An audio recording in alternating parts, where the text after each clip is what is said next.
Fakta mengejutkan, Yasona Lawli ikut menikmati uang suap EKTP.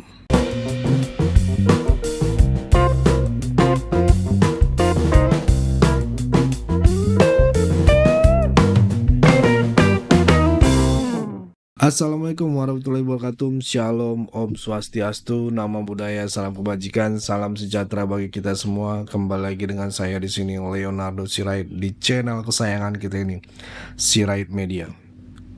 Oke teman-teman, kali ini kita akan membahas tentang kasus korupsi EKTP kembali menjadi sorotan publik setelah muncul dugaan bahwa sejumlah kader PDIP terlibat dalam skandal ini. Beberapa nama yang sebelumnya tak banyak disebut kini mulai muncul ke permukaan. Benarkah Yasona Lawli ikut menikmati uang hasil korupsi proyek EKTP? Fakta-fakta yang mencuat asik dalam berbagai laporan media tampaknya mengejutkan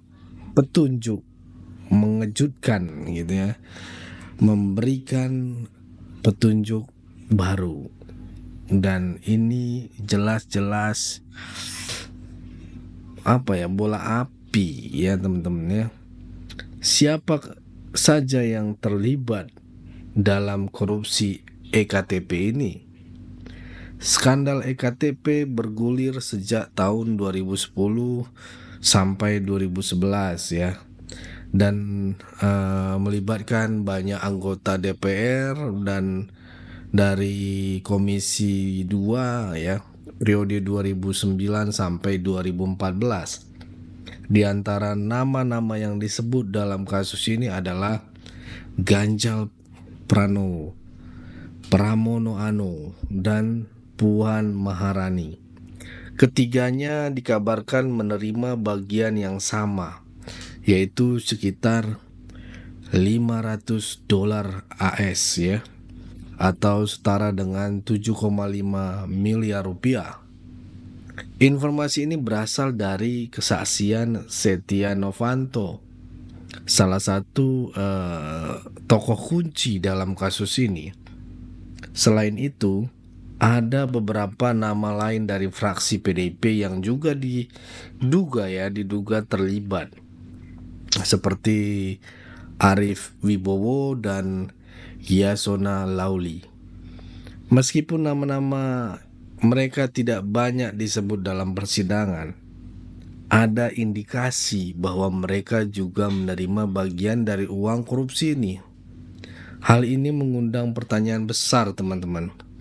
Mengapa nama-nama ini tidak masuk dalam dakwaan? Dugaan perlindungan dari KPK. Muncul dugaan bahwa ada permainan di balik proses hukum ini. Mengingat ada sekitar 51 anggota Komisi 2 DPR RI yang terlibat dalam kasus EKTP. Mengapa hanya segelintir yang akhirnya dijatuhin hukuman? Jika semua anggota komisi ini terbukti menerima uang suap maksudnya ya, maka seharusnya seluruhnya diproses secara hukum. Fakta bahwa sebagian besar dari mereka tidak tersentuh hukum mengarah pada kemungkinan adanya intervensi politik atau perlindungan dari lembaga penegak hukum. Bahkan ada spekulasi bahwa beberapa dari mereka yang tidak tersentuh hukum mungkin telah mengembalikan uang yang mereka terima, sehingga mereka mendapatkan semacam pengampunan. Namun apakah mengembalikan uang korupsi cukup untuk membebaskan seseorang dari jeratan hukum? Ini adalah pertanyaan besar yang harus dijawab oleh KPK. Kenapa Yasona Lawli dicekal? Salah satu perkembangan terbaru dalam kasus ini adalah pencekalan terhadap Yasona Lawli. Pencekalan ini menimbulkan berbagai spekulasi ya. Apakah ini terkait dengan dugaan keterlibatannya dalam dalam kasus EKTP ini? Jika Yasona hanya seorang saksi, mengapa dia dicekal untuk berpergian ke luar negeri? Pencekalan ini semakin memperkuat dugaan bahwa ada sesuatu yang lebih besar yang belum terungkap. Rancangan undang-undang perampasan aset kenapa mandek? Salah satu hal yang menjadi sorotan dalam isu korupsi ini adalah mandeknya pembahasan rancangan undang-undang yang RRU perampasan aset. Mengapa RRU ini sulit untuk disahkan? Banyak pihak menduga bahwa ada kepentingan tertentu yang menghambat pengesahannya. Jika RUU ini disahkan, maka sepertinya aset-aset hasil korupsi bisa langsung disita oleh negara tanpa perlu melakukan ataupun melalui hukum yang berlarut-larut. Presiden Jokowi sendiri telah menyatakan dukungannya terhadap RUU ini ya. Namun tampaknya ada banyak pihak di parlemen yang merasa terancam. Jika undang-undang ini berlaku, bukan tidak mungkin banyak anggota parlemen yang saat ini masih menikmati hasil korupsi akan kehilangan aset mereka. Ini bisa menjadi salah satu alasan mengapa proses pengesahannya berjalan sangat-sangat lambat. Ya, apakah KPK akan bertindak tegas?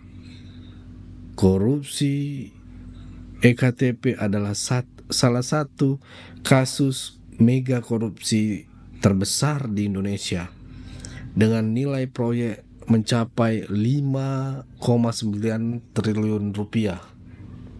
Dampaknya terdapat keuangan negara sangat besar.